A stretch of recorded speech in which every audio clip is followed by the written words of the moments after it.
Boa noite, professores. Meu nome é Anderson. Eu inicio agora o meu TCC, que tem como tema ombro em AP com rotação externa e interna e método de Neer. O objetivo desse trabalho, então, é estudar todos os processos e procedimentos que são executados na realização do exame, ok? Dentre eles, compreende o posicionamento correto do paciente, as técnicas utilizadas, os métodos de processamento da imagem, assim também como a edição, a utilização ou não de radioprotetores, e além disso nós também vamos observar as imagens obtidas e vamos identificar os pontos anatômicos que são visualizados naquela imagem, ou seja, anatomia radiográfica, e verificar se aquela imagem ela respeita os critérios radiográficos, ou seja, os critérios que dizem que aquele exame foi bem executado, aquela imagem está passível de ser laudada. Essa é a requisição do exame, que contém todos os dados do paciente, certo? Que nós vamos utilizar para cadastrá-lo no sistema. Um campo bem importante são os dados clínicos resumidos e avaliação, porque aqui tem as observações do médico que fez o exame clínico no paciente. Prestando atenção nesse campo que a gente verifica se existe uma possibilidade muito grande daquele paciente estar lesionado, porque se aquela região está lesionada, a gente vai realizar o exame de acordo com as possibilidades do paciente.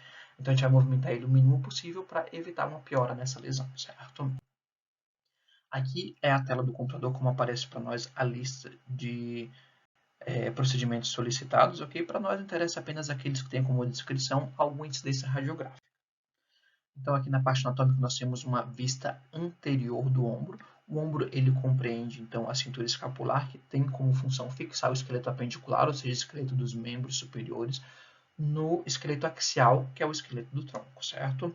Basicamente o ombro, então, ele é formado por três ossos, a clavícula, a escápula e o húmero.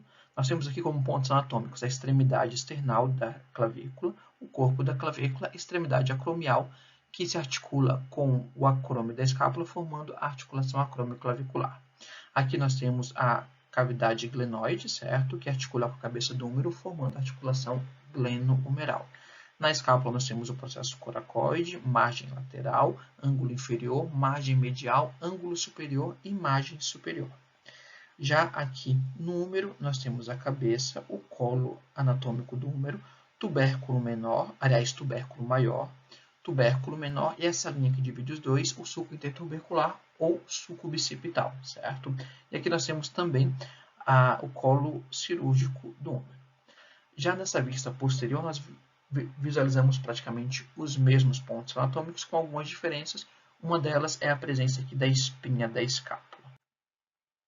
Aqui nós temos uma vista lateral da escápula, certo? O corpo da escápula, a margem lateral, cavidade glenoide. Aqui nós temos o arco coraco-acromial formado pelo processo coracoide e pelo acrômio e que forma o túnel do ombro, o túnel da escápula, que tem esse formato de túnel. Aqui nós temos também a visualização da espinha da escápula, ok? E o arco coracoacromial, juntamente com o corpo da escápula, forma o Y da escápula.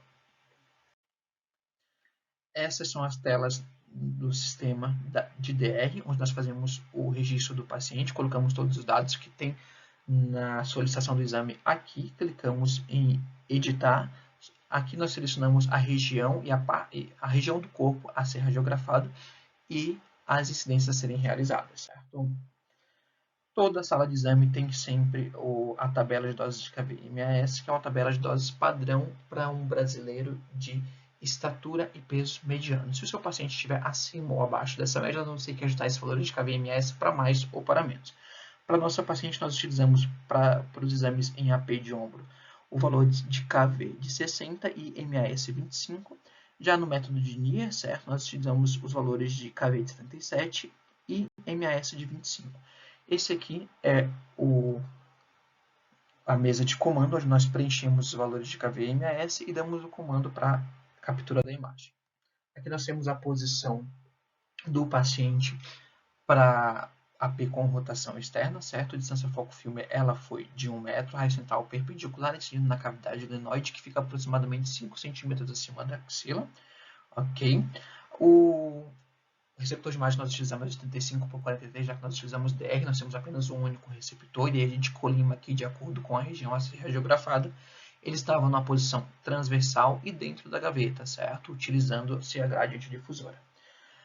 O paciente, para que o ombro esteja em AP, nós precisamos que ele fique numa posição oblíqua posterior direita, já que ombro que nós estamos radiografando é o direito.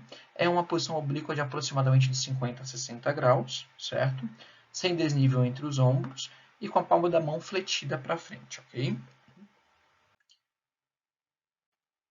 Já que no AP com rotação interna, nós temos os mesmos parâmetros técnicos, certo? A única diferença é que dessa vez a palma da mão está fletida para a região posterior, para que fique com o membro em uma rotação interna.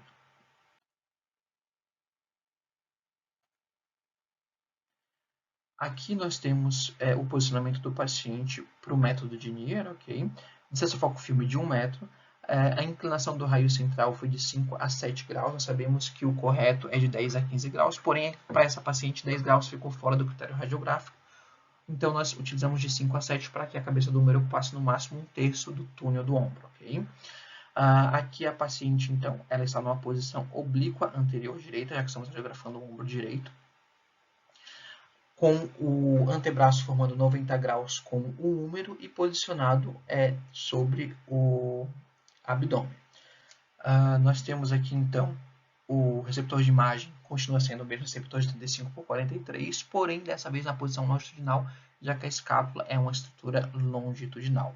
As únicas orientações dadas para o paciente nesses dois exames, então, foi para retirar o sutiã e toda e qualquer possível joia corporal, como piercing, esse tipo de coisa que estivesse na região de interesse do exame, e para não movimentar e fazer apneia, ou seja, não respirar no momento da captura da imagem.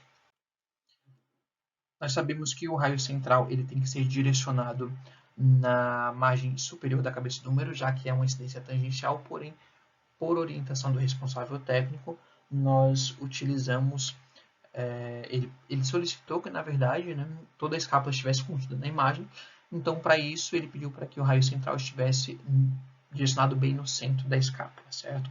Como nós sabemos, né, que a escápula tem uma posição oblíqua em relação ao tronco, para que a escápula ficasse em perfil nesse exame, nós tínhamos, então, que posicionar o paciente numa posição oblíqua de aproximadamente 30 graus, certo? Proteção ao paciente. Tínhamos à nossa disposição, então, o colar cervical e o avental plumbífero. Não utilizamos nesse exame porque ambos ficariam cobrindo a região de interesse. Por orientação também do responsável técnico, como nós tínhamos um fluxo muito grande de paciente, não utilizávamos proteção radiográfica para não atrasar a execução dos exames, porém, utilizávamos apenas em 2 situações: pacientes gestantes ou paciente com história pregressa de nódulos na tireoide, ou ainda neoplasias, ou algo nessa linha cancerígena, certo? Proteção ao técnico, nós tínhamos então essa parede que dividia aqui a parte onde ficava a mesa de comando e o computador da sala de exames. Essa parede ela tem chumbo na composição que protege o técnico da radiação difusa. No processamento de imagem, então, nós utilizávamos DR, era um processamento automático, né? A imagem ela ia diretamente para a tela do computador assim que a gente fazia a captura. Temos aqui a mesa de comando e o computador dedicado ao DR. Esse, então, era o sensor que nós utilizávamos, certo? De 35/43, que tem aqui no canto a marcação do lado direito para que a gente pudesse identificar o lado direito do paciente. Essa aqui é a imagem da radiografia de ombro com rotação externa. O que precisava estar incluso na imagem? Desde a primeira vértebra torácica até essa região de húmero proximal, ok? E desde essa região, dessa margem lateral aqui do ombro, até pelo menos a extremidade external da clavícula, certo? Então, nós temos aqui a extremidade external da clavícula, extremidade acromial articulando com o acrômio da escápula, formando a articulação glenohumeral. Aqui nós temos também a cavidade glenoide, certo? Articulando com a cabeça do húmero, formando a articulação glenohumeral. Como a cavidade glenoide já está bem em perfil, a gente consegue verificar o espaço articular glenohumeral bastante livre, né? Aqui a gente tem o processo coracoide da escápula. Temos aqui o terço proximal do húmero, tubérculo maior, tubérculo menor e o sulco bicipital ou sulco intertubercular dividindo os dois tubérculos, certo? Sabemos que essa é uma rotação externa porque a gente consegue visualizar o sulco intertubercular e o tubérculo menor. Se fosse uma rotação interna, o tubérculo e o sulco intertubercular seriam sobrepostos à cabeça do número, não podendo ser visualizados. Okay? Aqui na lateral, nós temos então esses botões aqui, que era o que nós utilizávamos para fazer a edição da imagem, né? para cortar, para aumentar e diminuir o contraste, para colocar algum texto aqui identificando as rotações, ok? Aqui nós temos a imagem com a rotação interna, né? Então você consegue perceber que nós não conseguimos mais visualizar o tubérculo menor e o sulco intertubercular, ok? Essas duas incidências são indicadas para que a gente possa visualizar e verificar se há luxação ou subluxação de qualquer uma das articulações do ombro, se existe fratura parcial ou total. Também a gente consegue visualizar aqui se existe algum processo de desgaste ósseo, osteoartrite, osteoartrose. Então essas são as indicações dessa radiografia. Aqui nós temos o método de Neer, né? Nós sabemos que um dos critérios radiográficos é que o corpo da escápula seja sobreposto ao corpo do úmero, porém o responsável técnico também solicitou que nós não sobrepuséssemos o corpo da escápula ao corpo do úmero. Ele queria que a gente visualizasse o corpo da escápula sem sobreposição do úmero, ok? Então, a gente consegue visualizar aqui o arco coracoacromial, o processo coracoide, o acrômio articulando aqui com a clavícula. Verificamos que existe aqui um desalinhamento entre o acrômio e a clavícula, certo? Provavelmente algo patológico ali do paciente. Visualizamos também a cabeça do úmero bem redonda. A cabeça do úmero pode ocupar no máximo 1/3 do túnel do ombro, ok? E não pode haver sobreposição do corpo da escápula aos arcos costais. Esse também é um critério radiográfico. Precisa conter na imagem, então, todo o Y aqui da escápula, certo? Essa região aqui até aproximadamente a metáfise a diáfise do úmero e até essa região aqui da diáfise da escápula. Esse exame, então, ele era indicado para que a gente também visse processos de desgaste ósseo aqui na cabeça do úmero. A gente consegue visualizar também casos de osteopenia, ou seja, perda de massa óssea, e também conseguimos visualizar se existe aqui a luxação ou subluxação da articulação acrômio-clavicular. Então, depois de termos estudado tudo que foi exposto aqui nessa apresentação, nós sabemos que é de extrema importância o posicionamento correto do paciente para que as estruturas corretas sejam visualizadas pelo médico que vai laudar o exame. Também precisamos conhecer bem os valores de KV e MS para utilizá-los de maneira que a gente consiga visualizar os tecidos de interesse, certo? E para que a gente não exponha o paciente a uma dose desnecessária de radiação. Nós sabemos que a articulação do ombro, juntamente com a articulação do joelho, é uma das articulações mais complexas do corpo. Quando digo complexo, eu estou me referindo ao fato de apresentar diversos acessórios articulares, né? E também sabemos que é a articulação que ela apresenta o maior número de lesões, justamente com a articulação do joelho.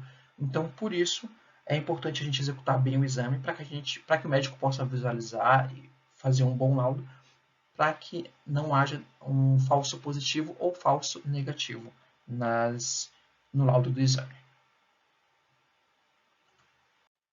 Por fim, as referências de pesquisa. E assim eu encerro o meu trabalho de conclusão de curso.